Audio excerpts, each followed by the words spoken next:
Can you give my lady some advice on intuitive eating?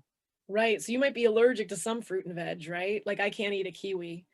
So part of it is the simple concept that I've learned. I haven't done this enough really, but is that when you're shopping for food, you hold the item in your hand or you like, bring your hand over it and you just sense in your body a yes or a no.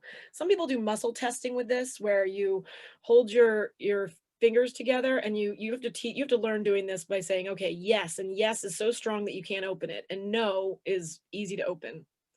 So and then so you can stand in front of the avocados and be like, yes.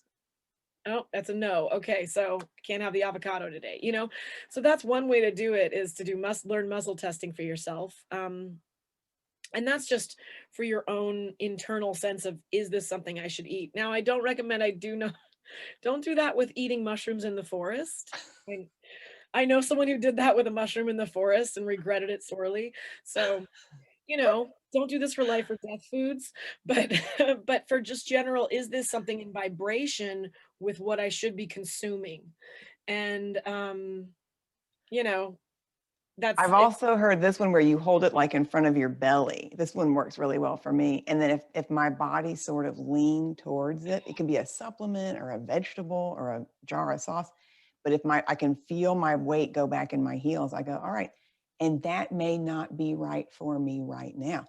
Maybe 6 months, a year from now, I can work these foods back in. But maybe right now there's something going on with my gut where it's like, let's take a break from all this cabbage for a minute. Right? I love Yeah. it. And then so knowing which foods to eat, and then what about how much food? Is there a way to have Oh, yeah, that's a great point. I mean, I lived in Taiwan and I've traveled in Japan and their portions are smaller. Um, although in Taiwan, when you have a family style meal, forget it. It's all they want. The grandma's gonna make you eat all you can. But um, so I think that for me, it's about starting with a small amount, less than what you think you need. And I'm working on portion control myself. And then eating, and then after you finish your plate, sitting and giving yourself a minute meditation of just like, how hungry am I? Like, and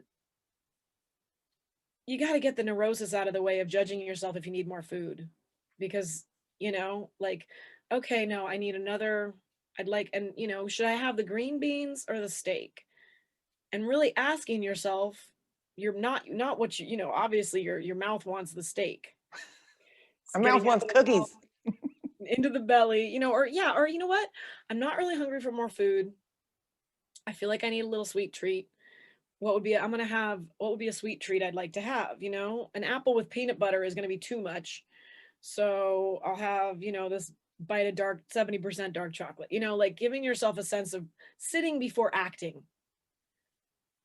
So taking a moment, sitting quietly, asking your body some questions and giving it a second to answer you. Yeah. And Yeah, then acting. pauses. Huge. And so much of us, we are going, going, going, right? So slowing down just a little, it doesn't take a ton of time. People get so deflated when they're like, oh, I have to do an hour of meditation. Do 10 minutes. You might end up doing 20 because the first 10 were so delicious. But when I have to do an hour, the have to comes in.